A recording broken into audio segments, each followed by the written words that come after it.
আজকে আমাদের প্লুরালিজম বা বহুত্ববাদের ওপরে আজকে আমাদের সেকেন্ড ক্লাস।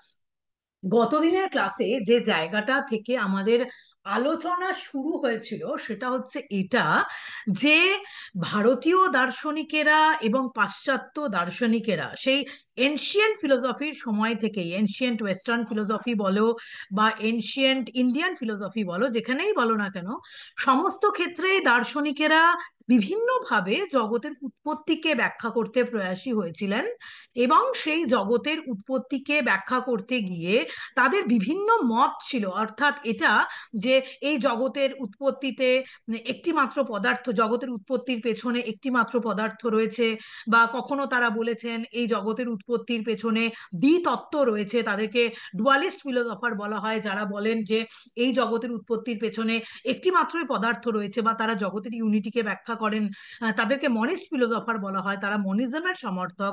আবার যারা দুটো তত্ত্বকে স্বীকার করেন সেখানে তাদেরকে ডুয়ালিজম বলা হয়। এবং আমরা যে আলোচনাটা করছিলাম যে যারা এটা মনে করেন যে এই জগতের উৎপত্তির পেছনে অসংখ্য সৎ পদার্থ, রিয়াল এন্টিটিস রয়েছে যার মধ্যে দিয়ে এই জগতের উৎপত্তি হয়েছে, তাদেরকে কিন্তু প্লুরালিস্ট ফিলোসফার্স বলা হয়, তাদের বহুত্ববাদী দার্শনিক বলা হয়। এবং সেই ক্ষেত্রে ভারতীয় অনেক দার্শনিকদের আমরা পাই যারা বহুত্ববাদকে, এই জগতের উৎপত্তির পেছনে তারা বহুত্ববাদকে স্বীকার করেন।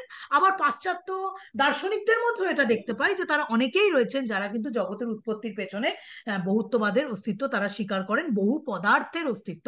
দে আর রিয়াল এন্টিটিস, তারা প্রত্যেকে সৎ পদার্থ যাদের কম্বিনেশনের ফলে এই জগতের সৃষ্টি হয়, তাদেরকে বহুত্ববাদী দার্শনিক বলা হয়। এবং সেক্ষেত্রে আমরা বহুত্ববাদকে আমরা এটা দেখেছিলাম যে যারা অ্যাটমিজমের সমর্থক, অর্থাৎ যারা এটা মনে করেন যে এই জগতের উৎপত্তির পেছনে সৎ পদার্থ রূপে অসংখ্য অ্যাটমস রয়েছে, তাদেরকে অ্যাটমিস্ট ফিলোসফার বা তাদের পরমাণুবাদী দার্শনিক বলা হয়। এবং আমরা এটাও দেখলাম যে পরমাণুবাদ কিন্তু বহুত্ববাদেরই আখেরে সমর্থক, কারণ তারা এটা বলেননি যে একটা পরমাণুর মাধ্যমে এই জগতের সৃষ্টি হয়েছে, তারা বলেন যে বহু পরমাণুর কম্বিনেশনের ফলে এই জগতের বিভিন্ন বস্তু এবং এই জগৎ তৈরি হয়েছে।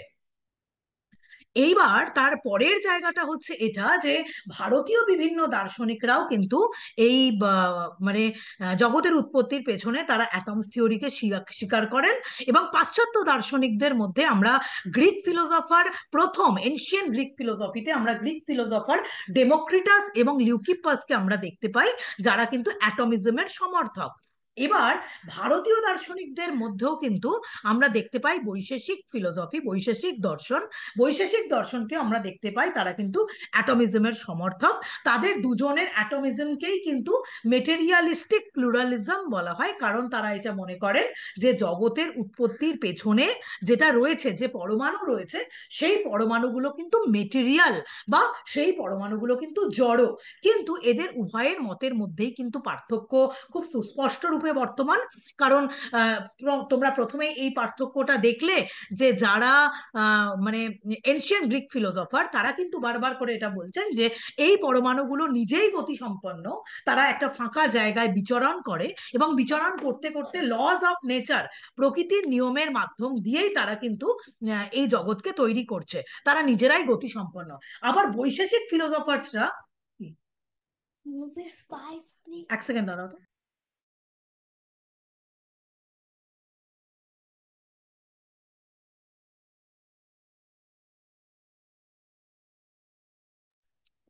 আবার বৈশেষিক দার্শনিকদের ক্ষেত্রে তোমরা এটা দেখতে পাও যে বৈশেষিক দার্শনিকরা এটা বলছেন যে না, এই পরমাণুগুলো কিন্তু নিশ্চল, পরমাণুগুলো কিন্তু গতিসম্পন্ন নয়, এবং বাইরে থেকে এর মধ্যে গতি সঞ্চারিত হয় এবং ঈশ্বর এর মধ্যে গতি সঞ্চারিত করেন। এই জন্য তারা এটা বলছেন যে বৈশেষিক দর্শনে যে আমাদের এই জগতের উৎপত্তির পেছনে এফিশিয়েন্ট কজ হচ্ছেন ঈশ্বর, কিন্তু উপাদান কারণ, হ্যাঁ, বা মেটেরিয়াল কজ হচ্ছে কিন্তু পরমাণু। তার মানে মেটেরিয়াল কজ হিসাবে পরমাণুকে উভয় দর্শনই কিন্তু নিজেদের জায়গায় স্বীকার করছে, বলছেন যে জগতের উৎপত্তির পেছনে অ্যাটমসেরই গুরুত্ব রয়েছে অ্যাজ আ মেটেরিয়াল কজ। হ্যাঁ, এটা আমরা গতকালের ক্লাসে বিস্তারিত আলোচনা করেছি। কিন্তু আমরা এটাও বলেছিলাম যে প্লুরালিজমকে আমরা কিন্তু দুভাগে ভাগ করতে পারি। একটা হচ্ছে মেটেরিয়ালিস্টিক প্লুরালিজম, এবং আরেকটা নতুন কনসেপ্ট প্রথম গটফ্রেড উইলহ্যাম লাইবনিজের হাত দিয়ে উঠে আসে পাশ্চাত্য দর্শনে, এবং সেটা হচ্ছে স্পিরিচুয়ালিস্টিক প্লুরালিজম, বা একে বাংলায় তোমরা বলতে পারো আধ্যাত্মিক বহুত্ববাদ। অর্থাৎ তিনিও তার দর্শনে পরমাণুর কথাই স্বীকার করেছেন, কিন্তু তিনি এটা বলেছেন যে এই পরমাণুগুলো মেটেরিয়াল নয়, এই পরমাণুগুলো জড় নয়, এই পরমাণুগুলো চেতন, এই পরমাণুগুলো স্পিরিচুয়াল। এই জন্য তার দর্শনে তাকে কিন্তু বলা হয়, এই অ্যাটমিজমকে কিন্তু বলা হচ্ছে স্পিরিচুয়ালিস্টিক অ্যাটমিজম। এইবার আমরা সরাসরি, আমি কালকে অলরেডি তোমাদের পিডিএফ দিয়ে দিয়েছি, এইবার সরাসরি তোমরা বইতে চলে এসো 150 পেজে। সেখানে তোমরা এটা ক্লিয়ারলি, আমি বই থেকে লাইন ধরে ধরেই আলোচনা করছি, তাতে লাইবনিজের কনসেপ্টটা যেহেতু বুঝতে একটু অসুবিধা হয়, কারণ নতুন ধরনের কনসেপ্ট আমাদের সামনে উঠে এসেছে লাইবনিজের কনসেপ্টটা। আজকের ক্লাসে আরেকবার করে তোমাদের ভালো করে বিষয়টা ঝালিয়ে নেওয়া যাবে, মনেও পড়ে যাবে। তাহলে চলো একদম 150 বইয়ের পেজ থেকে আমরা কিন্তু এটা স্টার্ট করছি।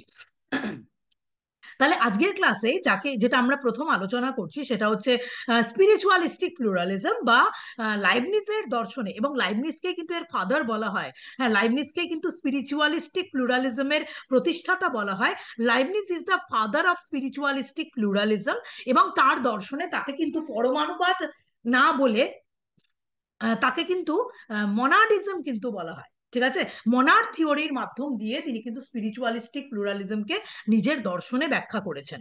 Leibniz is the father of স্পিরিচুয়ালিস্টিক pluralism which assumes the form of monadism in his theory, এবং এই থিওরিটাই মনাডিজম হিসাবে বা মনার তত্ত্ব হিসাবে তার দর্শনে কিন্তু প্রতিষ্ঠা পেয়েছে।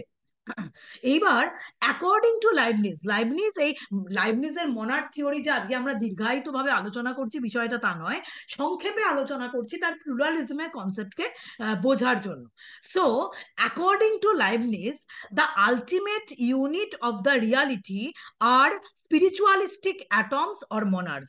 অর্থাৎ লাইবনিজ এটা মনে করেছেন যে আলটিমেট ইউনিট, অর্থাৎ এই জগৎ যে প্রতিষ্ঠা হয়েছে, আলটিমেটলি এই জগৎ কার মাধ্যমে প্রতিষ্ঠা হয়েছে, আলটিমেট যে এন্টিটির কথা তিনি তার দর্শনে স্বীকার করেছেন এই রিয়ালিটির পেছনে, সেটা হচ্ছে কিন্তু spiritual atoms is not material according to Gottfried Wilhelm Leibniz. তিনি বলছেন atoms are spiritual and monad. এই স্পিরিচুয়াল অ্যাটমকে তিনি একটা নতুন নামকরণ করেছেন, সেই নামটা হচ্ছে কিন্তু মনাডস। সুতরাং মনাড যেহেতু জড় নয়, মনাড যেহেতু মেটেরিয়াল নয়, এই জন্য মনাড কিন্তু বিস্তৃতি সম্পন্ন নয়। According to Leibniz, monads are unextended. হ্যাঁ, তোমরা এটা দেখেছো ডেকার্টের দর্শন পড়তে গিয়ে, যে বিস্তৃতি সম্পন্ন হওয়া কিন্তু জড়ের ধর্ম। ঠিক আছে, যেহেতু মনাড গুলো জড় নয়, এই জন্য মনাড গুলো কিন্তু আনএক্সটেন্ডেড, বা মনাড গুলো কিন্তু বিস্তৃতি সম্পন্ন নয়। দে আর ইমমেটেরিয়াল, তারা কিন্তু মেটেরিয়াল নয়, তারা কিন্তু জড়, material immaterial substance and spiritual atoms, তারা আধ্যাত্মিক, তারা স্পিরিট, তারা চেতন। ঠিক আছে, এই মনাডগুলোর বৈশিষ্ট্যই হচ্ছে মনাডগুলো আনএক্সটেন্ডেড, তারা জড়ের মতো বিস্তৃতি সম্পন্ন নয়। বিস্তৃতি সম্পন্ন কথাটার মানে হচ্ছে সেটা কোনো না কোনো একটা জায়গা অধিকার করে থাকে।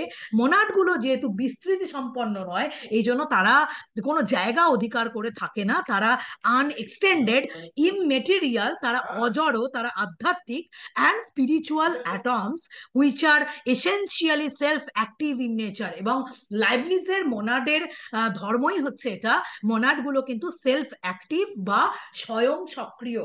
অর্থাৎ তারা, প্রত্যেকটা মনাড হচ্ছে চেতন, প্রত্যেকটা মনাড হচ্ছে অজড়, প্রত্যেকটা মনাড হচ্ছে অবিস্তৃতি সম্পন্ন, প্রত্যেকটা মনাড হচ্ছে এক একটা আধ্যাত্মিক বিন্দুর মতো। আধ্যাত্মিক মানে স্পিরিচুয়াল এন্টিটি, হ্যাঁ, যেটা জড় নয়, যেটা কোনো স্থান অধিকার করে থাকে না।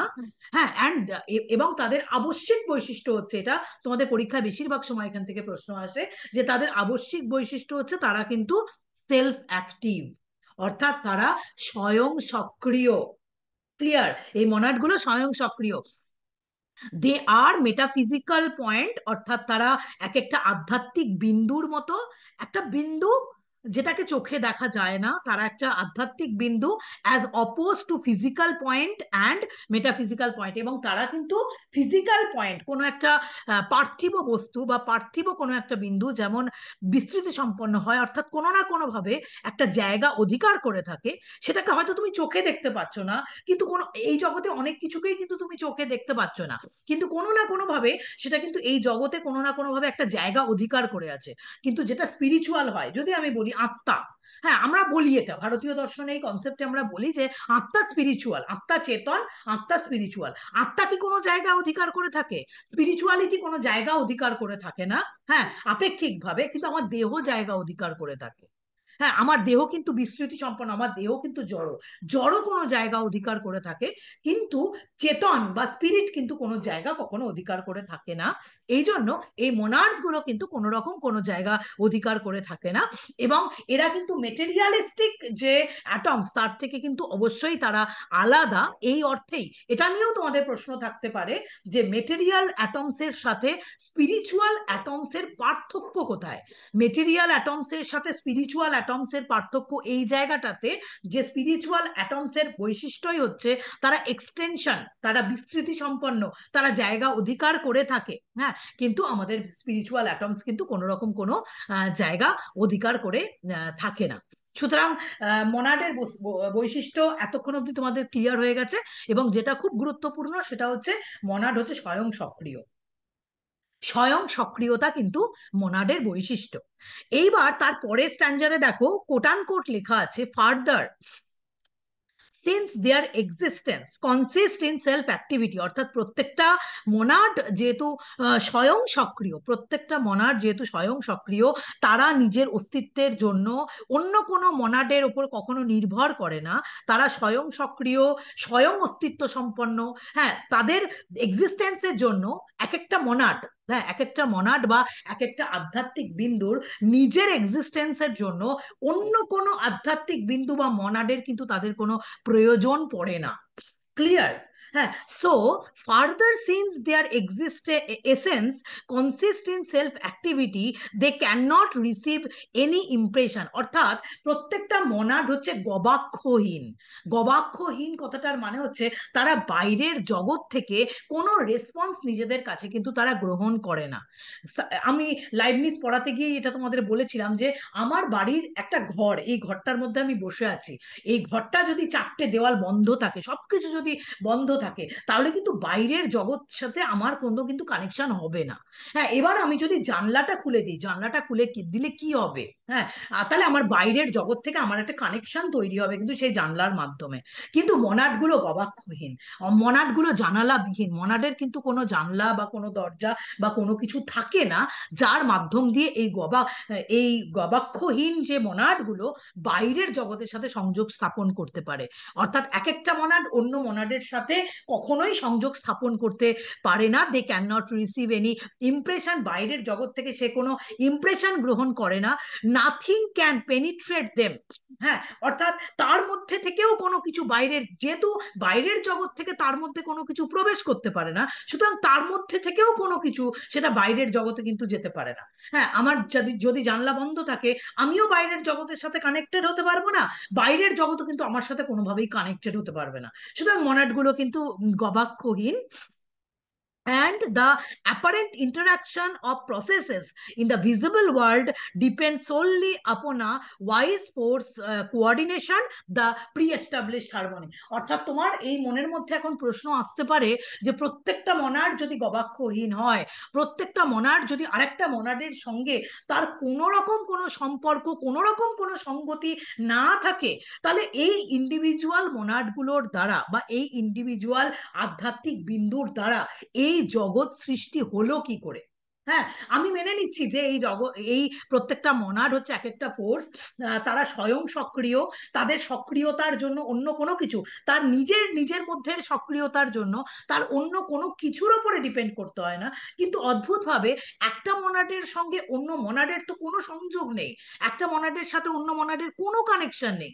কিন্তু প্রশ্ন হচ্ছে এটা লাইবনিজের দর্শনে যে তাহলে হ্যাঁ এই জগতের উৎপত্তি হচ্ছে কি করে?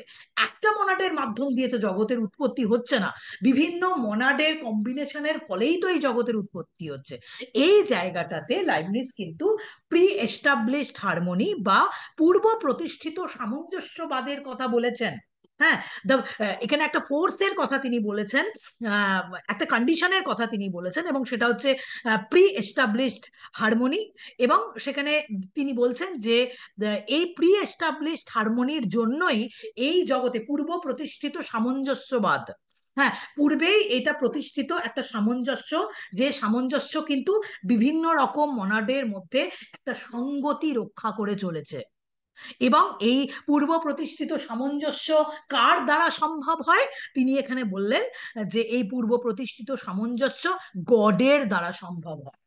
ঠিক আছে, গড হচ্ছে এর সোল একটা কারণ, এই পূর্ব প্রতিষ্ঠিত সামঞ্জস্যের জন্য দায়ী। এবং এই গডের কারণেই এই বিভিন্ন ধরনের মনাডের মধ্যে কিন্তু সঙ্গতি রক্ষা হয়ে চলেছে, এবং এর ফলেই কিন্তু এই জগতের উৎপত্তি, এই জগতের বিনাশ, এই সমস্ত কিছু মনাডের জন্যই হচ্ছে। মেটেরিয়াল কজ হচ্ছে মনাডই, ঠিক আছে, কিন্তু এই মনাডের পেছনে যিনি রয়েছেন তিনি হলেন ঈশ্বর, যিনি হচ্ছেন পূর্ব প্রতিষ্ঠিত সামঞ্জস্যকে, এই সামঞ্জস্যকে বিভিন্ন মনাডের মধ্যে সঙ্গতি রক্ষা করে তিনি কিন্তু চলেছেন। Thus, every monad ideate or represent the whole universe and is, in this sense, a microsome or a mirror of the whole universe. অর্থাৎ এক একটা মনাড এক একটা আধ্যাত্মিক বিন্দু, এক একটা মনাড হোল ইউনিভার্সকে রিপ্রেজেন্ট করে। অর্থাৎ সে নিজের মধ্যেই স্বয়ং সক্রিয়, সে নিজের মধ্যেই সমস্ত কিছু। হ্যাঁ, তার নিজের অস্তিত্বের জন্য অন্য কোনো কিছুর কখনো প্রয়োজন হয় না, ঠিক আছে, কোনো কিছুর প্রয়োজন হয় না, সে নিজে নিজেই সবকিছু, এক একটা মনাড। ঠিক আছে, কিন্তু অদ্ভুত ভাবে সমস্ত মনাডের মধ্যে যদি সঙ্গতি রক্ষা না হয় তাহলে এই জগতের উৎপত্তি হবে কি করে? এই সঙ্গতি রক্ষার কাজ করছেন কিন্তু ঈশ্বর। কার মাধ্যম দিয়ে? প্রি এস্টাবলিশড হারমোনি বা পূর্ব প্রতিষ্ঠিত সামঞ্জস্যের মাধ্যম দিয়ে। এর আগে তোমরা লাইবনিজের মনাড থিওরির উপরে ক্লাস করিয়েছি, সেটা ইন ডিটেল শুনবে, হয়তো কনসেপ্টটা আরো ক্লিয়ার হবে। আমরা সংক্ষিপ্তভাবে আজকে এটা আলোচনা করছি।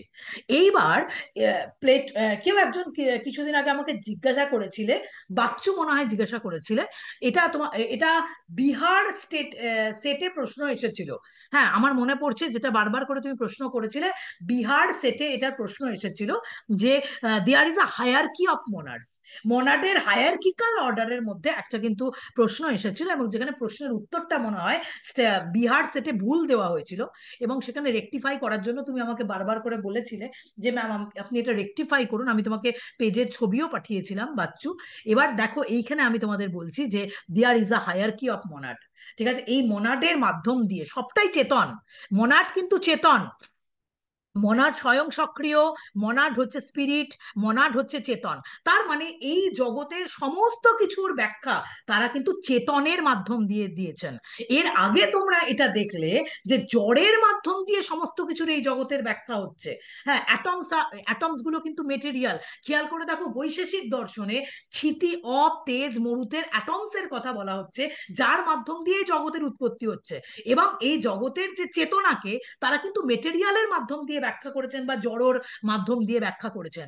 হ্যাঁ, তাদের অ্যাটম থিওরি কিন্তু মেটেরিয়ালিস্টিক, অর্থাৎ জড়ের মাধ্যম দিয়ে সমস্ত কিছুর উৎপত্তি হচ্ছে। এইবার লাইবনিজ পুরো মেটেরিয়ালিস্টিক প্লুরালিজমকে অপোজ করে তিনি বলেছেন যে না, সমস্ত কিছু জড়ের মাধ্যম দিয়ে উৎপত্তি হচ্ছে না, বিকজ মোনাডস আর নট মেটেরিয়াল। মোনাড গুলো কিন্তু জড় নয়, মোনাড গুলো কিন্তু চেতন। চেতনের মাধ্যম দিয়েই এই জগতের যেগুলো আপেক্ষিকভাবে যাকে আমরা জড় বলছি বা অচেতন বলছি, চেতন এবং অচেতন সমস্ত কিছু পদার্থের ব্যাখ্যা তিনি কিন্তু মনার থিওরির ওপর ডিপেন্ড করে বলেছেন। তার মানে এটা থেকেও তোমাদের অ্যাসারশন রিজনিং জাতীয় প্রশ্ন আসতে পারে, যে সেটা হচ্ছে লাইবনিজের দর্শনে চেতন থেকে এই জগতের চেতন এবং অচেতন সমস্ত বস্তুর উৎপত্তি হয়েছে। কারণ আলটিমেট রিয়ালিটি কিন্তু মনাড, মনাড গুলো চেতন, মনাড গুলো জড় নয়। তার মানে এটা বলতে হবে যে চেতনের মাধ্যম দিয়ে এই জগতের জড় বলো, চেতন বলো, আধা চেতন বলো, সমস্ত কিছু এই মনাডের মাধ্যম দিয়ে কিন্তু সৃষ্টি। এবং সেই ক্ষেত্রে লাইবনিজ কিন্তু ডিফারেন্ট কাইন্ডস অফ মনাডের মধ্যে একটা হায়ারকিক্যাল অর্ডার স্বীকার করেছেন, একটা অর্ডার। তিনি মনে করেছেন এই মনাডগুলোর দ্বারা এটা তৈরি হয়, যেমন ডেমোক্রিটাস বলেছেন সবচেয়ে ফাইনেস্ট অ্যান্ড ফায়ারি অ্যাটমস এর দ্বারা মানুষের সৃষ্টি হয়। এই ক্ষেত্রে লাইবনিজও কিন্তু বলেছেন যে কোন ধরনের স্পিরিচুয়াল মনাডের দ্বারা কোনটা কোনটা তৈরি হয়। There is a hierarchy of monarchs: self-conscious, conscious, subconscious and unconscious। চার ধরনের মনার্ক তিনি স্বীকার করছেন। আবারও বলছি, লিখে নেবে সবাই, এখান থেকে প্রশ্ন আসতে পারে, যেটা আমি বললাম বিহার সেটে কিন্তু এখান থেকে প্রশ্ন এসেছিল। There is a hierarchy of monarch, এই উপর থেকে নিচের যে হায়ারকিক্যাল অর্ডার, সবার ওপরের স্তরে যেটা রয়েছে সেটা হচ্ছে সেলফ কনসাস মনার্ড। লিখে নাও, সেলফ কনসাস, তার নিচে রয়েছে কনসাস, তার নিচে রয়েছে সাবকনসাস, এবং তার নিচে রয়েছে আনকনসাস। মানে সচেতন, চেতন, আধা চেতন আর অচেতন। There is a hierarchy of monads, মোনার্ডের হায়ারকিক্যাল অর্ডার স্বীকার করা হয়েছে, এবং সেখানে সবার উপরের স্তরে আছে হচ্ছে সেলফ কনসাস বা সচেতন মোনার্ড, তারপরে কনসাস বা মানে বলতে পারো চেতন মোনার্ড, সাবকনসাস বা আধা চেতন, আর আনকনসাস বা অচেতন। Human souls are self conscious monad, মানে সবার উপরের স্তরে কিন্তু মানুষ রয়েছে। হিউম্যান সোলস আর, মানুষের যে আত্মা বা human souls are self conscious monad. Animal souls are conscious monad. বাকি আদার্স যারা প্রাণী রয়েছে, অ্যানিমালস রয়েছে, তারা তাদের নিচের স্তরে রয়েছে। Animal souls are conscious monad. Plant sols R subconscious monad, অর্থাৎ তার নিচের স্তরে প্ল্যান্ট লাইফ রয়েছে, গাছেদের জীবন রয়েছে, আমরা জানি গাছেদের মধ্যেও জীবন রয়েছে। প্ল্যান্ট সোলস আর সাবকনসাস মনাড। তারপরের লাইনটা খুব গুরুত্বপূর্ণ। ইনফ্যাক্ট, ইনফ্যাক্ট আমরা এটা বলতে পারি, there is no matter in the world. Matter বা জড় বলে কিছু হতে পারে না। সবকিছুই যদি চেতন থেকেই উৎপত্তি হয়, অচেতন বলে তুমি কোনো কিছুকে স্বীকার করতে পারো, বাট জড় বলে তুমি কোনো কিছুকে স্বীকার করতে পারবে না। অচেতন মানে হয়তো তার চেতনা এই মুহূর্তে নেই, কিন্তু পরবর্তীকালেও তার মধ্যে কোনো চেতনা আসবে না, এটা হতে পারে না। পরবর্তীকালে তার মধ্যে সেটা চেতন সম্পন্ন হতে পারে। অচেতন কথাটার মানে কি? অচেতন, কোনো একটা ব্যক্তি অচেতন হয়ে পড়ে আছে, হ্যাঁ, তার মধ্যে এই মুহূর্তে হয়তো চেতনা নেই, কিন্তু ভবিষ্যতে যে তার মধ্যে কখনোই চেতনা আসবে না, এটা কখনো বলা যায় না। হ্যাঁ, এই জন্য অ্যাকর্ডিং টু লাইবনিজ আমরা এইটুকু বলতে পারি, আমার মনে হচ্ছে যেটা, যে there is no matter. Matter বা জড় বলেই কিছু হতে পারে না। সব থেকে সবকিছুই যদি চেতনের দ্বারাই উৎপত্তি হয়, তাহলে জড়র স্থান কোথায়? আমরা তো সবসময় জড়কে চেতনের থেকে আলাদা হিসাবে দেখি। হ্যাঁ, তোমার ডেকার্টের দর্শনে এরকম দ্বৈতবাদ স্বীকৃত। হ্যাঁ, যে ম্যাটারের ধর্ম হচ্ছে বিস্তৃতি সম্পন্ন হওয়া, আবার চেতনার ধর্ম হচ্ছে কনসাসনেস। হ্যাঁ, দেহ এবং মন, মনের ধর্ম হচ্ছে কনসাসনেস বা চেতনা। তারা বিপরীত স্বভাব সম্পন্ন। কিন্তু লাইবনিজ বললেন না, সবকিছুই যদি চেতনের থেকেই উৎপত্তি হয়, তাহলে জড়ের অস্তিত্ব বলে তো কোনো কিছু হতে পারে না। There is no matter. The universe is composed of monad. এই ইউনিভার্স বা এই ওয়ার্ল্ড তো কম্পোজই হয়েছে মনাডের মাধ্যম দিয়ে, যে নিজে স্পিরিচুয়াল, যে নিজে হচ্ছে চেতন। Who pre adjusted them in one another. একটা কোনো কিছু যেটা একটা মনাডের সঙ্গে অন্য মনাডের মধ্যে সঙ্গতি স্থাপন করে চলেছে, এবং তিনি হলেন কিন্তু গড, বা তিনি হলেন কিন্তু ঈশ্বর। এখানে মাইন্ডকে বলা হচ্ছে the mind is the queen monad, the dominant monad. Material things are unconscious monad. এই যে মেটেরিয়াল থিংস গুলো বা জড়কে লাইবনিজের দর্শনে আনকনসাস বা অচেতন হিসাবে ব্যাখ্যা করা হয়েছে, যার মধ্যে চেতনা নেই। জড়ও বলা যাচ্ছে না। দেখো, জিনিসটা হয়তো ঘুরিয়ে ফিরিয়ে উনি একই কথা বলছেন। তিনি মেটেরিয়ালকে মেটেরিয়াল অর্থে বলছেন না, তিনি মেটেরিয়ালকে আনকনসাস বা অচেতন অর্থে কিন্তু তিনি এখানে ব্যবহার করছেন। হ্যাঁ, এবং তিনি বলছেন যে আমাদের বডিও যে কম্পোজ হচ্ছে, সেই বডিও কিন্তু মোনাডের দ্বারাই কিন্তু কম্পোজ হচ্ছে, যে মোনাড কিন্তু নিজে নিজে কিন্তু সবসময় চেতন। মাইন্ডকে বলা হচ্ছে এখানে কুইন অফ দ্য মনাড। আমাদের বডিও মনাডের দ্বারাই সৃষ্টি, এবং মাইন্ড কিন্তু সেখানে সাবঅর্ডিনেট হিসাবে কাজ করে। এবং বিভিন্ন প্রকার মনাডের মধ্যে এই যে সঙ্গতি রক্ষা করে দেহ তৈরি হচ্ছে, মন তৈরি হচ্ছে, আত্মা তৈরি হচ্ছে, গাছ তৈরি হচ্ছে, অন্যান্য অন্যান্য অ্যানিমালস তৈরি হচ্ছে বা মানুষ তৈরি হচ্ছে। তার মানে বিভিন্ন প্রকার মনাডের মধ্যে নিশ্চয়ই কোনো না কোনো ভাবে তো সঙ্গতি রক্ষা হচ্ছে। যদি সঙ্গতি না রক্ষা হতো তাহলে তো বিভিন্ন মনাড গুলো একত্রিত হয়ে এই জগৎ তৈরি করতে পারতো না। হ্যাঁ, এবং এই সঙ্গতির পেছনেই যিনি রয়েছেন তিনি হলেন ঈশ্বর। তিনি কিন্তু প্রি এস্টাবলিশড হারমোনির দ্বারা বা পূর্ব প্রতিষ্ঠিত সামঞ্জস্যের দ্বারা এই মনাড গুলোর মধ্যে সঙ্গতি রক্ষা করে এই জগতের বিভিন্ন, অ্যাকর্ডিং টু লাইবনিজ আমি বলবো মেটেরিয়াল থিংস বলবো না, মানে এখানে আমরা এটা শব্দটা ব্যবহার করতে পারি আনকনসাস থিংস, কনসাস থিংস। তিনি তো চার ভাগে পুরো বিষয়টাকে ভাগ করে দিয়েছেন, যে সেলফ কনসাস সেটা হচ্ছে মানুষ, কনসাস মানে হচ্ছে অ্যানিমাল, সাবকনসাস মানে হচ্ছে অন্যান্য গাছেরা, তারা সাবকনসাস আধা সচেতন, এবং আনকনসাস মানে অচেতন। অচেতন বলতে তিনি মেটেরিয়াল থিংস গুলোকে বলছেন, যে সমস্ত কিছুই কিন্তু ওই কনসাস ফোর্স বা মোনাডের দ্বারাই কিন্তু সৃষ্টি হয়েছে। এই কারণে লাইবনিজের যে থিওরি, তিনি এটা বলছেন যে চেতনের মাধ্যম দিয়ে, হ্যাঁ, এক মিনিট ধুরসেরা মাইক্রোফোন মিউট করো, সবাইকে মাইক্রোফোন মিউট করতে বলছি। তাহলে আমি এখানে কি বললাম, যে লাইবনিজের দর্শনের সঙ্গে মেটেরিয়ালিস্টিক অ্যাটমিজমের পার্থক্য কোথায়। According to materialistic atomism or according to materialistic pluralism, জড়র দ্বারা এই জগতের উৎপত্তি, কিন্তু অ্যাকর্ডিং টু লাইবনিজ জড়ের দ্বারা এই জগতে, তারা জড়ের মাধ্যম দিয়ে চেতনাকে ব্যাখ্যা করেছেন, চেতন জীবকেও তারা ব্যাখ্যা করেছেন তাদের দর্শনে। সেটা বৈশেষিক দর্শনেই হোক বা এনশিয়েন্ট গ্রিক ফিলোসফিতেই হোক, হ্যাঁ, তাদের বুঝতে কোনো এই জায়গাটাতে অসুবিধা নেই যে জড়ের মাধ্যম দিয়ে চেতন বলো জড় বলো সমস্ত কিছুর উৎপত্তি। But according to Leibniz or according to spiritualistic pluralism, চেতন থেকে এই জগতের জড় বলো চেতন বলো সমস্ত কিছু এই চেতনার মাধ্যম দিয়েই কিন্তু উৎপত্তি। এই কারণে লাইবনিজের দর্শনকে মনাডিজম বলা হয় বা স্পিরিচুয়ালিস্টিক প্লুরালিজম বলা হয়। এই লাইবনিজ কিন্তু, Leibniz is the father of স্পিরিচুয়ালিস্টিক pluralism. তাহলে আমরা এটা দেখলাম যে অ্যাটমিজমকে তাদের দর্শনে স্বীকার করেও বা বহুত্ববাদকে তাদের দর্শনে স্বীকার করেও, হ্যাঁ, দুটো পার্থক্য তাদের মধ্যে গুরুত্বপূর্ণ পার্থক্য ঘটে গেছে এই মেটেরিয়ালিস্টিক প্লুরালিজম এবং স্পিরিচুয়ালিস্টিক প্লুরালিজমের মধ্যে। এরপরে আমরা যদি একদম ঊনবিংশ শতাব্দীতে চলে আসি, হ্যাঁ, ঊনবিংশ শতাব্দীর দার্শনিকেরা কিন্তু এই প্লুরালিজমের সমর্থক বেশিরভাগ ক্ষেত্রে।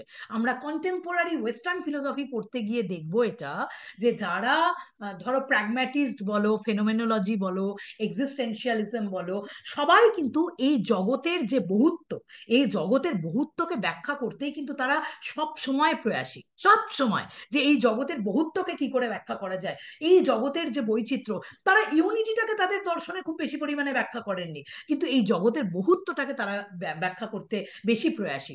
এই জন্য যারা কন্টেম্পোরারি ওয়েস্টার্ন ফিলোসফার তাদের মধ্যেও কিন্তু প্লুরালিস্ট হওয়ার মতো একটা টেন্ডেন্সি তাদের মধ্যে কিন্তু দেখা যায়, যার মধ্যে খুব গুরুত্বপূর্ণ একটা বৈশিষ্ট্য আমরা প্র্যাগম্যাটিক ফিলোসফারদের মধ্যে দেখি। সেই জন্য তাদের যে প্লুরালিজম বা তাদের যে বহুত্ববাদ কোথা থেকে সূত্রপাত হলো, আমার পুরনো স্টুডেন্টসরা এটা খুব ভালো করে জানো যে তাদের প্লুরালিজমের কোথা থেকে সূত্রপাত হয়েছে। বাট নতুন স্টুডেন্টসরা এটা জানলে অবাক হবে যে যারা প্র্যাগম্যাটিস্ট ফিলোসফার বা যারা ফেনোমেনোলজিস্ট বা এক্সিস্টেন্সিয়ালিস্ট, তারা এক প্রকার বিদ্রোহ করেছিল, হ্যাঁ, তারা এক প্রকার আন্দোলন করেছিল ঊনবিংশ শতাব্দীতে দাঁড়িয়ে।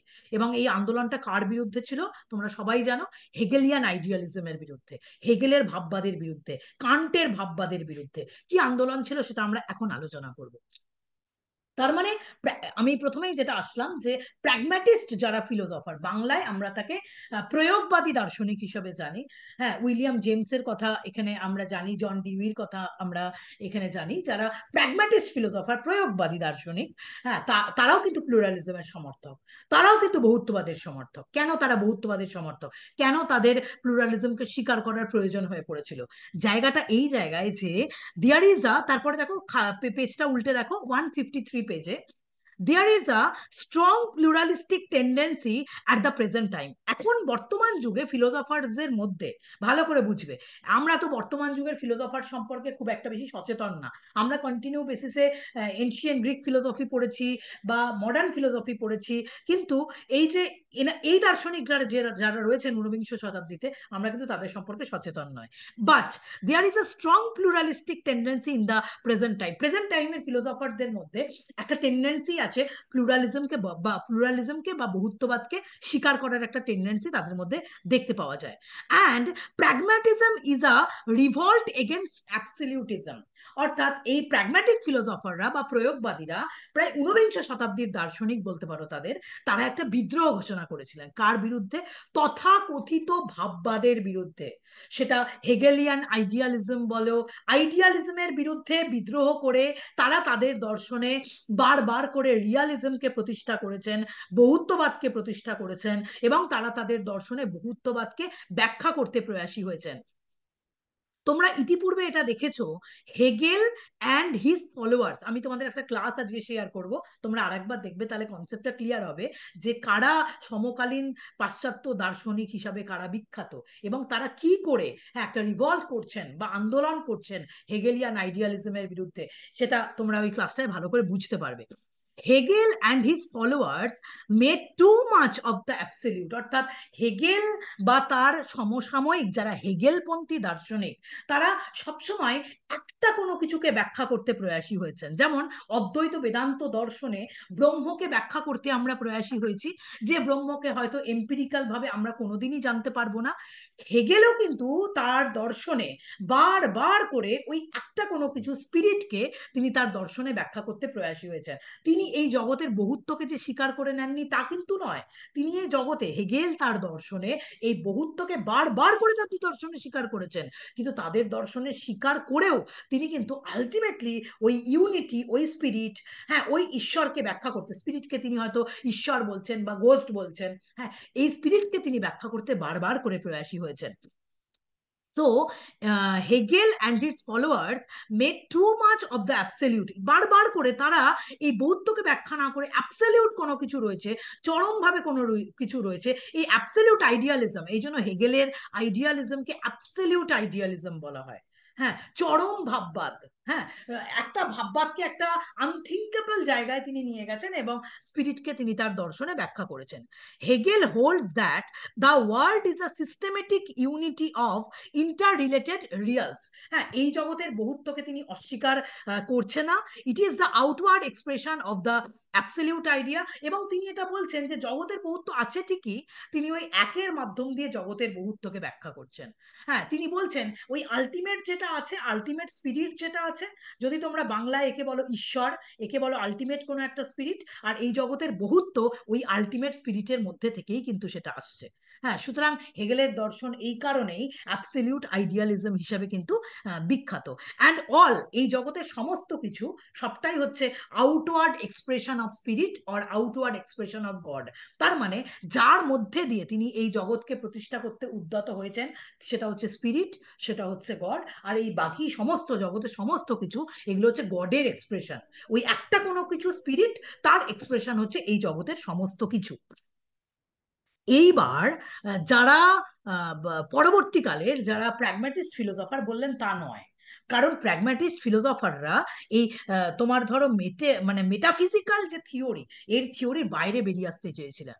তারা এটা মনে করেছিলেন যে এতদিন অব্দি দার্শনিকেরা, হ্যাঁ, যে সময় নষ্ট করেছেন যে বিষয়টা নিয়ে, আগের দিনের আমি একটা অন্য গ্রুপে ক্লাস নিচ্ছিলাম, ইমোটিভ থিওরি অফ এ.জে.এয়ার, তারা এটা বলছেন, লজিক্যাল পজিটিভিস্ট ফিলোসফাররা এটা বলছেন যে যা কিছু এম্পিরিক্যালি ভেরিফাই করা যায় তার কগনিটিভ ভ্যালু রয়েছে। আমরা এটা দেখলাম, যা ভেরিফিকেশন থিওরি, হ্যাঁ, যেগুলো এম্পিরিক্যালি বা অভিজ্ঞতার দ্বারা যাকে যাচাই করা যায়, সেগুলোর শুধুমাত্র কগনিটিভ ভ্যালু রয়েছে।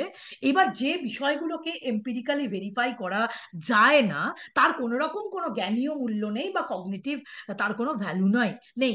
তার মানে ঈশ্বর আছে বা ঈশ্বর নেই, তুমি যাই বলো না কেন, কোনোটাই তো তোমার অভিজ্ঞতার দ্বারা প্রতিষ্ঠিত নয়। কোনোটাকেই তুমি অভিজ্ঞতার দ্বারা ভেরিফাই করতে পারবে না বা যাচাই করতে পারবে না। সুতরাং তুমি যদি বলো যে ঈশ্বর আছে, আমি বললাম যে না, একদম ভুল কথা বলছো, এই কথাটাও আমি বলতে পারি না। আর আমি যদি বলি ঈশ্বর নেই, তুমি আমাকে বলছো যে না ম্যাম আপনি ভুল কথা বলছেন, এই কথাটা তুমিও বলতে পারো না। কারণ ঈশ্বর আছে কি ঈশ্বর নেই, কোনোটাই ভেরিফাই করা যায় না আমার এম্পিরিক্যালি, অর্থাৎ অভিজ্ঞতার মাধ্যম দিয়ে এগুলোকে ভেরিফাই করা যায় না।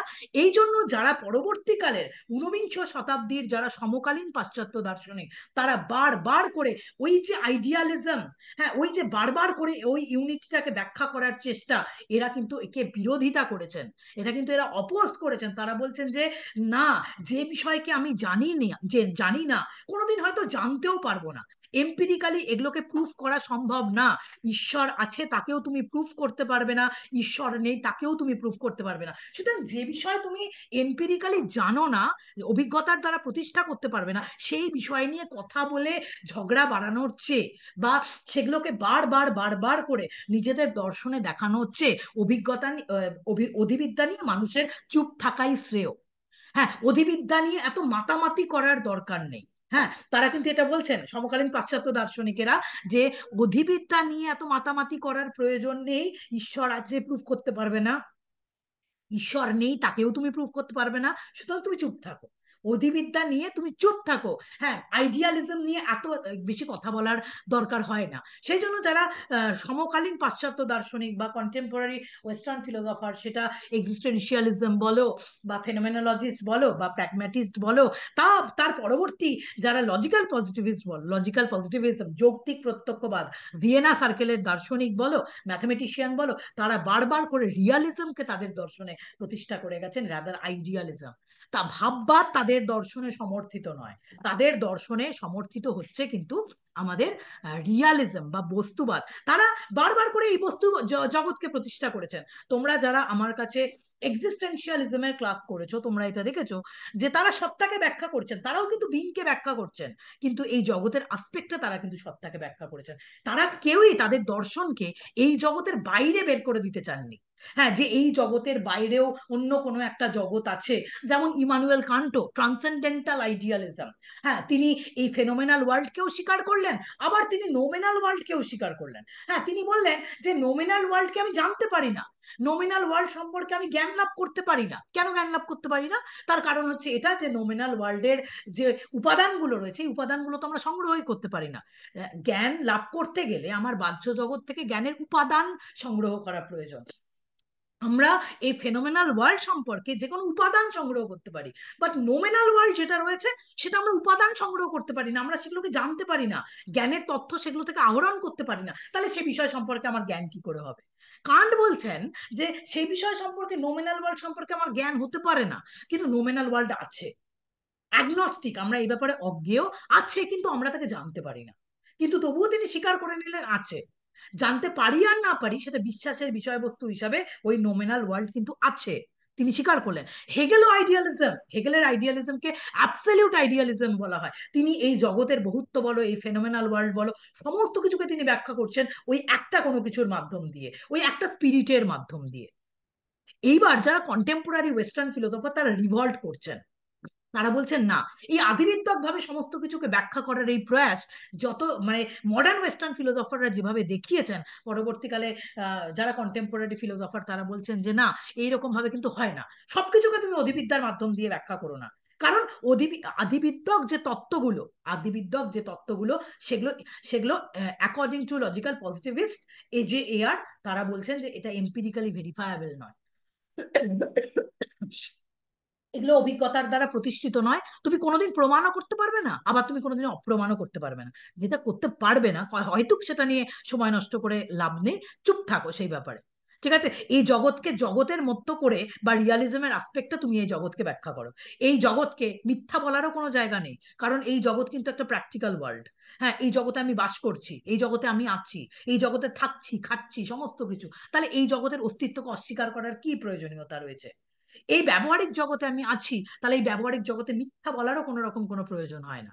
হ্যাঁ, ওই যে একটা কথা বারবার করে ফিরে আসে যে দর্শনের জন্য জীবন না, জীবনকে সুন্দর করে তোলা দর্শনের লক্ষ্য। সুতরাং দর্শনকে এমন ভাবে আমরা নিজেদের জীবনে ইউজ করব যাতে আমাদের জীবনটা কিন্তু খুব সুন্দর হয়ে উঠতে পারে। সুতরাং যারা পরবর্তীকালের ফিলোসফার, তারা ওই মনিজম বা একত্বকে ব্যাখ্যা না করে, স্পিরিটকে ব্যাখ্যা না করে কন্টিনিউ তারা কিন্তু এই জগতের বহুত্বকে ব্যাখ্যা করতে প্রয়াসী হয়েছেন।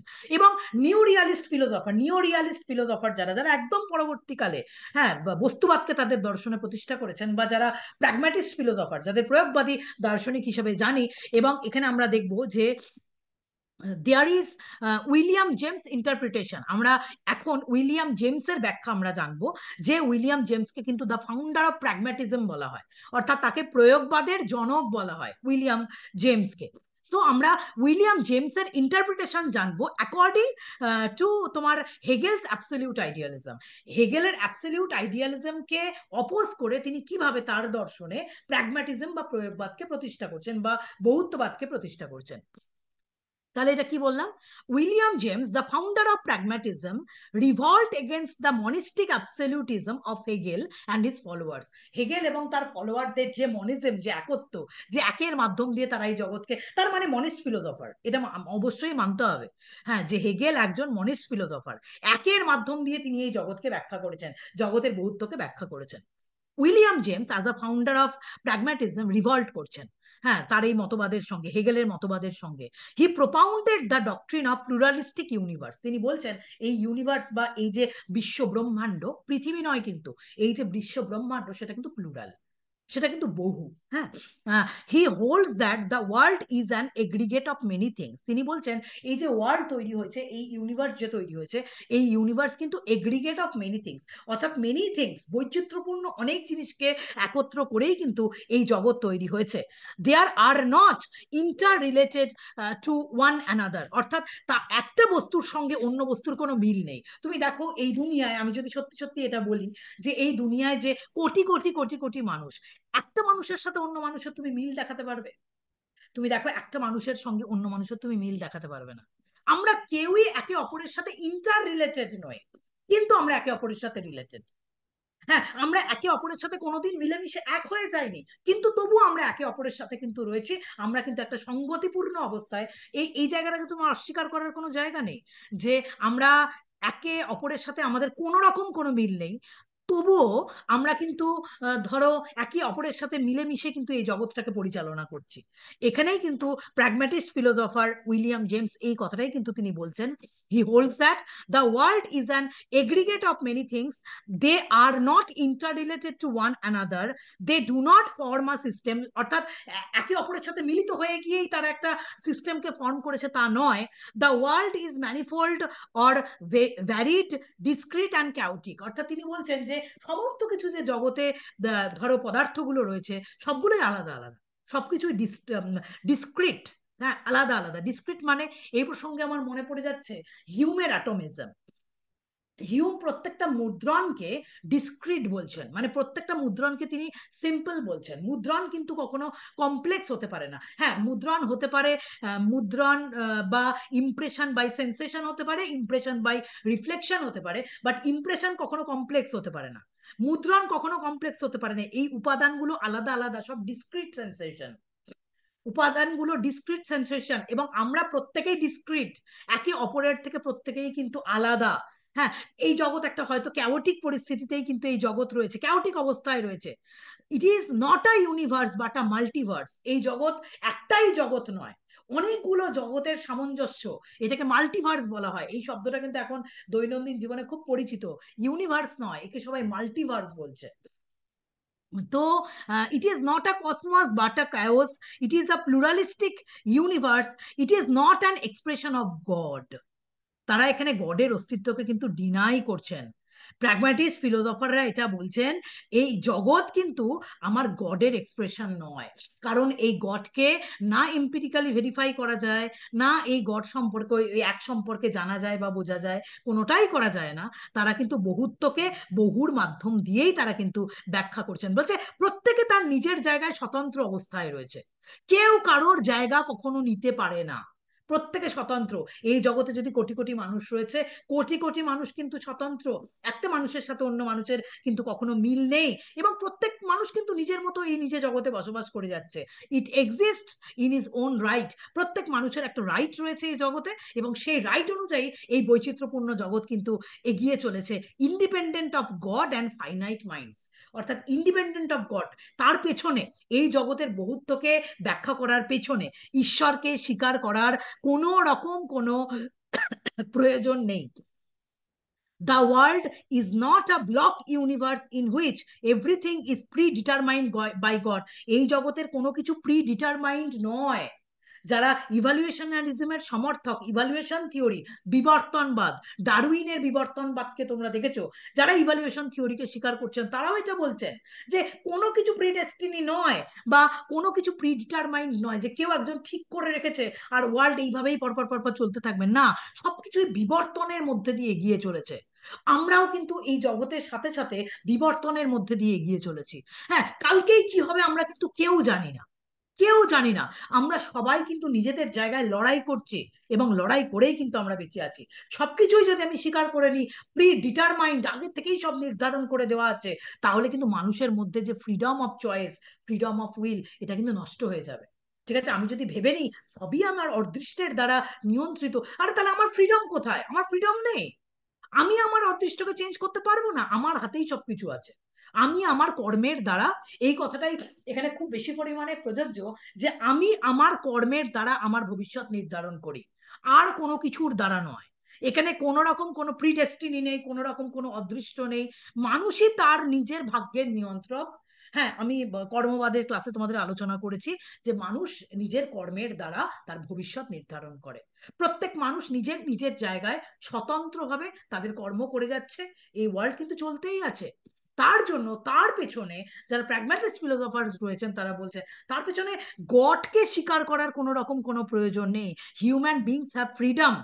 হিউম্যান বিংস এর মধ্যে ফ্রিডম রয়েছে, স্বাধীনতা রয়েছে। তুমি তোমার স্বাধীনতাটাকে ব্যবহার করো, ব্যবহার করে তুমি তোমার জীবনটাকে নিয়ন্ত্রণ করো, বা তুমি তোমার জীবনটাকে এগিয়ে নিয়ে চলো। কেউ তোমার জীবন এগিয়ে নিয়ে যাবে না।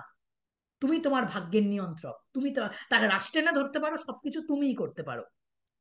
সো এই জগতে যেমন গুড আছে তেমনি ইভিল আছে। ইভিল মানে খারাপ তা কিন্তু নয়। ঠিক আছে, human beings have freedom, they create new values. হ্যাঁ, evil is real and positive. এই জগতে ভালোও আছে মন্দও আছে। যদি মন্দ না থাকতো, মন্দটাও কিন্তু রিয়াল। হ্যাঁ, মানে ভালো মানেই শুধু ভালো, আর মন্দ মানে খারাপ তা কিন্তু না। মন্দ আছে বলেই আমাদের প্রত্যেকের জীবনে খারাপ আছে বলে আমরা ভালোটাকে ফিল করতে পারি। ভালোটাকে ফিল করার জন্য আমরা, এটা মিডিভাল ফিলোসফিতে আমরা দেখব, যে ভালোটাকে ফিল করার জন্য খারাপটারও কিন্তু সাথে থাকা ভীষণ জরুরি, নাহলে তুমি ভালোটাকে ফিল করতে পারবে না। আমরা ফাইট করছি, আমরা প্রত্যেকে লড়াই করছি নিজেদের জীবনে। কেউ কারোর লড়াইকে কখনো ছোট করতে পারবো না। প্রত্যেকে প্রত্যেকের জীবনে লড়াই করছি। আমি আমার জীবনে লড়াই করছি, তুমি তোমার জীবনে লড়াই করছো, সে তার জীবনে লড়াই করছে। লড়াই করে প্রত্যেকটা মানুষ বেঁচে আছে, প্রত্যেকটা জীব বেঁচে আছে। প্রত্যেকটা জীব যে বেঁচে আছে এমনি এমনি বেঁচে আছে, তারা কিন্তু লড়াই করে বেঁচে আছে। হ্যাঁ, একটা সাপের কাছে তুমি যদি একটা সাপের মানে গায়ের ওপর তোমার যদি পা লাগে, তবেই কিন্তু সাপটা ছোবল মারে। কেন ছোবল মারে? এমনি এমনি সে তোমাকে ছোবল মারতে আসে না। কেন তখনই ছোবল মারে? কারণ তাকে তার প্রাণটাকে বাঁচাতে হবে। ঠিক আছে, প্রত্যেক মানুষ, হ্যাঁ, প্রত্যেক মানুষের বাঁচার ইচ্ছা, এবং এই বাঁচার জন্য আমাদের লড়াই করা, আমরা লড়াই করার মাধ্যম দিয়ে বেঁচে আছি। হ্যাঁ, তুমি যদি ভাবো তোমার জীবন খুব শান্তিপূর্ণ হবে আর কোনোদিন কোনো লড়াই থাকবে না, হ্যাঁ, কখনো সেটা হয় না। কারণ এই ক্ষেত্রে আমরা জানি যে প্রত্যেকটা মানুষের, যারা জীবনের চরম সফলতম জায়গায় গেছে, তার পেছনে যে রক্তক্ষয়ী সংগ্রাম তার আছে, সেই রক্তক্ষয়ী সংগ্রামকে আমরা দেখতে পাই না। কিন্তু তারা ওই ল্যাভিশ লাইফস্টাইল, তারা যে এত উপরে চলে গেছে, মানে সাকসেসফুল হয়েছে, এইটুকুই আমরা দেখতে পাই। কিন্তু তার পেছনের লড়াই আমরা কেউ দেখতে পাই না। ঠিক আছে, আমরা যদি লড়াই করি, আমরা প্রত্যেকেই সাকসেসফুল হতে পারি, এবং প্রত্যেক মানুষকে লড়াই করতে হবে তার নিজের জায়গা থেকে। সুতরাং এইভাবেই যারা প্র্যাগম্যাটিস্ট ফিলোসফার রয়েছেন, যে তারা বলছেন evil is also real and evil is also positive. তোমার খারাপকেও স্বীকার করতে হবে। তুমি সবসময় তোমার জীবনে ভালোকে স্বীকার করবে, খারাপকে ত্যাগ করবে হবে না। খারাপটাকে গ্রহণ করো, গ্রহণ করে তুমি আরো ভালো পথে এগিয়ে যাও। খারাপটাকে ইকুয়ালি সুন্দরভাবে গ্রহণ করো। প্রত্যেকটা মানুষের জীবনে কম বেশি খারাপ এসেছে, কম বেশি না, হয়তো অনেক বেশি খারাপ এসেছে, কিন্তু খারাপটা এসেছে আরো তোমাকে এগিয়ে নিয়ে যাওয়ার জন্য, তোমাকে পিছিয়ে দেওয়ার জন্য নয়। হ্যাঁ, তো evil is real and positive, we freely fight. আমাদের মধ্যে ফ্রিডম রয়েছে, উই ফ্রিলি ফাইট। আমরা ফ্রিডম সহকারে আমরা লড়াই করছি, and and fight out evil. And আমরা যে অমঙ্গল আমাদের জীবনে যে খারাপ, সেই খারাপটাকে সরিয়ে নিয়ে আমরা কিন্তু সামনের দিকে কিন্তু আমরা এগিয়ে চলেছি। আর গড ইনফাইনাইট, অসীম অনন্ত গড বলে কিছু নেই। গড ইজ ফাইনাইট, ঠিক আছে? গড বলে যদি কোনো কিছু থেকে থাকে সে কিন্তু সসীম।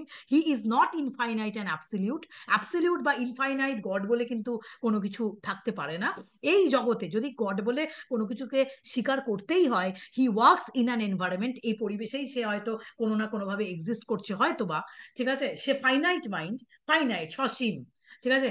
অসীম গড, যে গড উপর থেকে আমাদের দেখছেন আর সমস্ত কিছুকে তিনি পরিচালনা করছেন, এই কনসেপ্টটা কিন্তু প্র্যাগম্যাটিস্ট ফিলোসফারদের ক্ষেত্রে সমর্থিত নয়। হয়তোবা এটা যে প্রত্যেকটা বিপদে দাঁড়িয়ে সে ইন্সপায়ার করছে এই জগতের মধ্যে থেকে, এই পরিবেশের মধ্যে থেকে, বলতে পারো সে একটা গাইডিং রুল। হ্যাঁ, একটা নিয়ম। গড বলে কোনো ব্যক্তি সত্তা নয়, ইম্পার্সোনাল গড।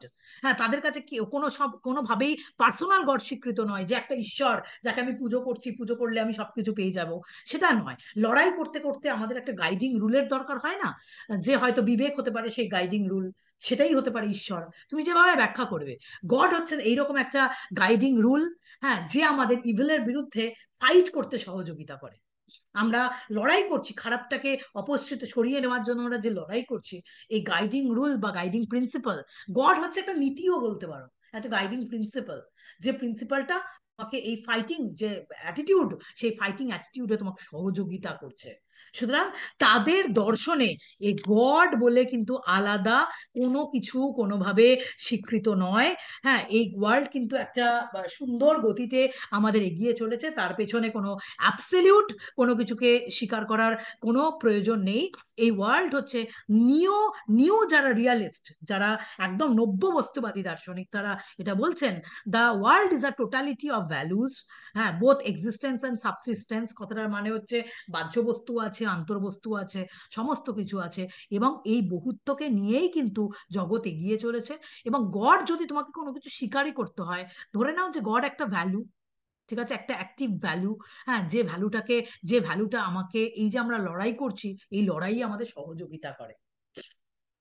তা এই ভ্যালুজ এর প্রতি তুমি যদি বিশ্বাস রাখো, বা এই ভ্যালুজ গুলোকে তুমি যদি তোমার জীবনে মেনে নিতে পারো, হ্যাঁ, মেনে নাও, তাহলে এই ভ্যালুজ গুলো তোমাকে এগিয়ে যেতে সহযোগিতা করবে।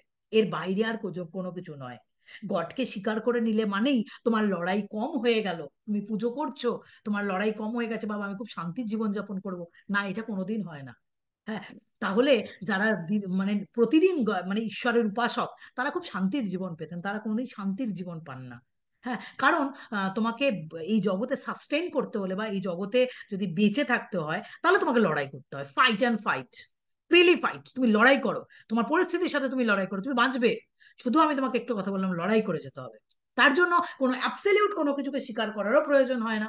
হ্যাঁ, তুমি যদি নিজের প্রতি সৎ থাকো, নিজের ভ্যালুজের প্রতি সৎ থাকো, তাহলে তুমি এমনি সেই লড়াই জিতে নিতে পারবে, তোমার কোনো অসুবিধা হবে না। এবং যারা কন্টেম্পোরারি ওয়েস্টার্ন ফিলোসফার, তারা বারবার করে জগতের এই জায়গাটাকেই তারা তাদের দর্শনে বারবার করে ব্যাখ্যা করেছেন। এটাই যারা ধরো কন্টেম্পোরারি ওয়েস্টার্ন ফিলোসফার, তারা এই অ্যাবসলিউট আইডিয়ালিজম বা ভাববাদ, একটা কোনো কিছু আছে যার মাধ্যমে তারা এই জগতের ব্যাখ্যা করছেন, ব্যাপারটা তা না। তারা জগতের বহুত্বকে বহুত্বের মধ্যে দিয়েই ব্যাখ্যা করছেন, তার জন্য একের প্রয়োজন নেই। সেই ইউনিটিটাকে স্বীকার করে ওই একটা কোনো কিছু তার মাধ্যমে জগতের ব্যাখ্যা করব, তারা সেটাকে স্বীকার করেন না।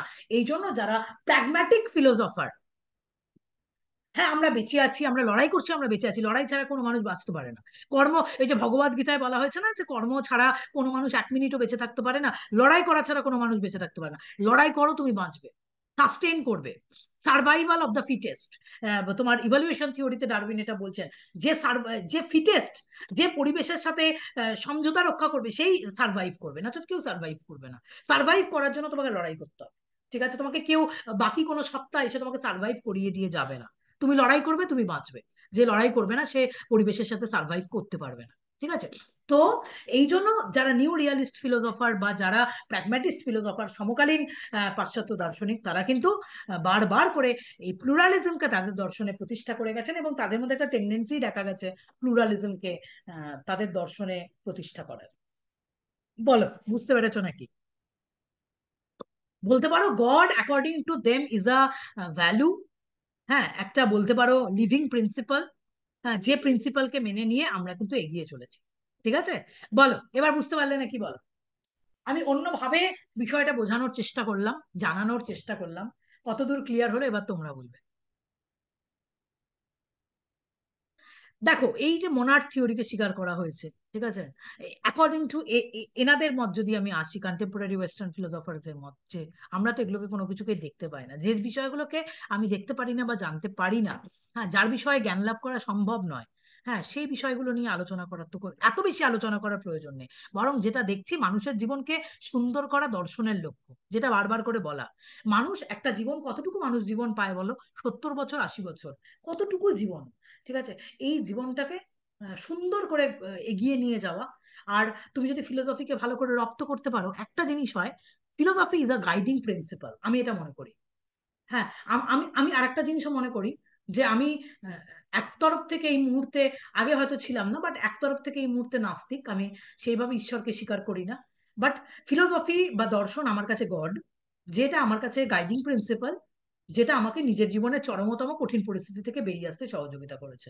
আমার গাইডিং প্রিন্সিপাল, আমি যদি মানি, ভ্যালুস গাইডিং প্রিন্সিপাল, আমার দর্শন, আমার সাবজেক্ট, আমার ফিলোসফি আমার কাছে গাইডিং প্রিন্সিপাল, এবং ফিলোসফি আমার কাছে গড, আর কিছু না। ঠিক আছে, যেটা আমাকে কঠিন পরিস্থিতিতে লড়াই করতে সহযোগিতা করেছে, এবং সেই লড়াইয়ের মধ্যে দিয়ে আমিও যেমন সাস্টেন করেছি, তোমরাও তেমনি সাস্টেন করতে পারবে, এই আমার আশা, এই আমার ভরসা। বলো, এবার বলো। ক্লিয়ার? কনসেপ্ট ক্লিয়ার হয়েছে প্লুরালিজমের? হ্যাঁ ম্যাম, ক্লিয়ার হয়েছে। ম্যাম, এখানে একটা লাইন আছে, reality is of the strong along time, মানে রিয়ালিটিটাই আসল সত্যি। রিয়ালিটিটাই আসল, একদম। রিয়ালিটিকে হুম। অস্বীকার করে ওই আইডিয়ালিজমকে সমর্থন করারও সবসময় কোনো মানে হয় না। রিয়ালিটিটাই আসল। রিয়ালিটিকে অস্বীকার করার জায়গা নেই, রিয়ালিটিটাকে মিথ্যা বলারও জায়গা নেই। এটা ব্যবহারিক জগৎ, এই জগতে আমি বাস করছি, এই জগতে আমি আছি, এই জগতে আমি থাকছি, পড়ছি, খাচ্ছি, সব করছি। সুতরাং এই জগৎকে আমি ব্যাখ্যা করি, এই জগতে প্লুরালিটিকে ব্যাখ্যা করি, এটাই আমার মনে হয় তাই। আর হ্যাঁ, একটা গাইডিং প্রিন্সিপাল থাকা ভীষণ প্রয়োজন। আমার মনে হয় তুমি যদি, আমার সবসময় এটা মনে হয়, তুমি যদি তোমার নিজের কাজের ব্যাপারে সৎ থাকো, বা যে কোনো কিছুতে প্রত্যেকটা মানুষের প্রতি তুমি যদি সৎ থাকো, হ্যাঁ, যে প্রত্যেক মানুষকে ক্ষতি করেই তোমাকে এগিয়ে যেতে হবে এরকম তো কোনো মানে নেই, তুমি নিজেও এগিয়ে যেতে পারো অন্য মানুষের ক্ষতি না করে। এটা হয়তো আজকালকার দিনের মানুষ ভুলে গেছে, যে অন্য মানুষের ক্ষতি করে তারা নিজেকে এগিয়ে যেতে চায়। অন্য মানুষকে ক্ষতি না করে তুমি যদি এগিয়ে যেতে পারো, অবশ্যই তুমি এগিয়ে যেতে পারবে। ঠিক আছে, তার জন্য অন্য মানুষের ক্ষতির কোনো প্রয়োজন নেই। হ্যাঁ, অন্য মানুষকে সাথে নিয়ে এগোনো যায়। হ্যাঁ, এটাই গাইডিং প্রিন্সিপাল। এটা যদি তুমি মেনে চলো, এটাই ফিলোসফি, এটাই গাইডিং প্রিন্সিপাল, এটাই গড। এটাই তুমি যদি মেনে চলো, তুমি জীবনে অনেক সুন্দরভাবে এগিয়ে যেতে পারবে। আর কোনো কিছু তোমার প্রয়োজন হবে না। বোঝা গেল? এইটুকু আজকের ক্লাসে, বছরের শেষ দিনে। আজকে ক্লাস আমাদের হলো, কালকে থেকে নতুন বছর শুরু হবে, 2024 সাল। নতুন মোটিভেশন নিয়ে, নতুন একটা এন্থু নিয়ে আবার ভালো করে পড়াশোনা শুরু করো, ভালো করে পড়াশোনা করো। ফলের কথা চিন্তা করো না, কর্মটা করে যাও। ফল ঠিক তুমি একদিন পাবে, কিন্তু তুমি যদি কর্মটাই না করো, ঠিক আছে, ফল তো এমনিও আসবে না, অমনিও আসবে না, তাই না? কর্মটা সুন্দরভাবে করে যেতে হবে। ফলের কামনা করো না, ফল তোমার কাছে এমনিই আসবে। লাস্ট ভগবদ গীতার এই কথাটা বলে আমি আজকের ক্লাস এখানেই শেষ করছি। ক্লাস রেকর্ডিংটা ইউটিউবে যাবে, কারণ আমি গতকালের ক্লাস রেকর্ডিংটা ইউটিউবে দিয়েছি। আর বছরের শেষ দিন, সবাইকে আবার অ্যাডভান্স তোমাদের হ্যাপি নিউ ইয়ার, নতুন বছরের অনেক শুভেচ্ছা। নতুন বছর অনেক ভালো কাটুক। এবং ইভিলকেও ভুলে যেও না, তোমার যদি 2023-এ তোমার জীবনের খুব খারাপ ঘটনা ঘটে থাকে, হ্যাঁ, সেই খারাপ ঘটনাকে সাথে নিয়ে, তার থেকে অনেক শিক্ষা নিয়ে, খারাপ ঘটনা তোমাকে ডিস্ট্রয় করে দেওয়ার জন্য আসে না, খারাপ ঘটনা তোমাকে শিক্ষা দেওয়ার জন্য আসে। তুমি যদি সেই শিক্ষাটাকে গ্রহণ করে নতুন বছরে এগিয়ে যেতে পারো, তাহলে তোমার কাছে নতুন বছরটা আরো অনেক সুন্দর হতে পারে। ঠিক আছে, এই বলে আজকের ক্লাস রেকর্ডিংটা আমি এখানেই স্টপ করছি।